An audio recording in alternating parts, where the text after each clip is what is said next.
भगवान राम जी की दिनचर्या इतनी अच्छी थी। अब कह रहे ना भगवान राम बन सकते हैं क्या? हम भगवान राम बन सकते हैं। हमारे भीतर भगवान राम जागृत हो सकते हैं, अपने भीतर छिपे हुए हैं। जगाओ। चंदन है इस देश की माटी, तपोभूमि हर ग्राम है, हर बाला देवी की प्रतिमा, बच्चा बच्चा राम है। हमारे भीतर के राम को जागृत करना है, भगवान राम जी के दिनचर्या को देखना है। रामायण को पढ़ेंगे और उनकी दिनचर्या ढूंढनी है। भगवान राम कभी भी सूर्योदय के बाद नहीं उठे, युद्ध काल में भी कभी भी नहीं उठे, उससे पहले उठे हैं। और वहां तो स्रोत है पूरे पूरे बताया जाता है, कौशल्या सुप्रजा राम पूर्वा संध्या प्रवर्तते उत्तिष्ठ नरशार्दूला।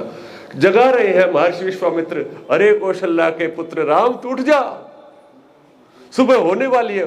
गुरुजी उठा रहे थे उनको, सुबह सुबह कितना आनंद था। गुरुजी सुबह सुबह 4 बजे उठा रहे हैं और हमारे हम बच्चे देर तक सो रहे हैं। उस राम के राज्य के लोग हैं हम, तो हमें जल्दी उठना चाहिए। राम की कथा जब बच्चों के हृदय में चली गई, बच्चों को बार बार सुना दी कि राम बनने की प्रेरणा होगी, वैसा ही बनना, हमने वैसा ही होना है, तो वह बच्चों की जो ऊर्जा है उसको जागृत कर देगी। और तो और प्रातः काल उठने के विषय में भरत कहते हैं राम को, कब कहते हैं? जब भरत ये प्रतिज्ञा करते हैं कि मेरी कोई भी इच्छा नहीं थी कि आपको वनवास हो, तो भरत बहुत सारी बातें बोलते हैं वहां पे कि भाई अगर मेरे मन में ऐसी इच्छा हो कि आपको वनवास हो तो मैं नष्ट हो जाऊं, मुझे ये पाप लगे, मुझे वो पाप लगे।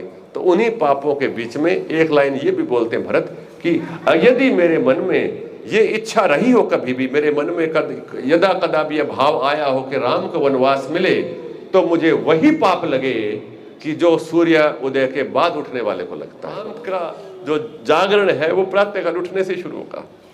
राम जब भी कहीं भी रुके हैं, किसी भी आश्रम में रुके हैं, तो सुबह सुबह वो संध्या अवश्य करते हैं। सुबह बैठते संध्या करने के लिए, सायंकाल जाते ही किसी भी ऋषि के आश्रम में जाते हैं तो ऋषि जी उनको संविधाएं दे देते हैं। तो कहते हैं नित्य कर्म से निवृत्त होकर के और वो हवन करते हैं सायंकाल, तब वो ऋषियों से चर्चा करते हैं। ये जो हवन है ये साधारण हवन नहीं है, भगवान राम जैसे हवन करते थे।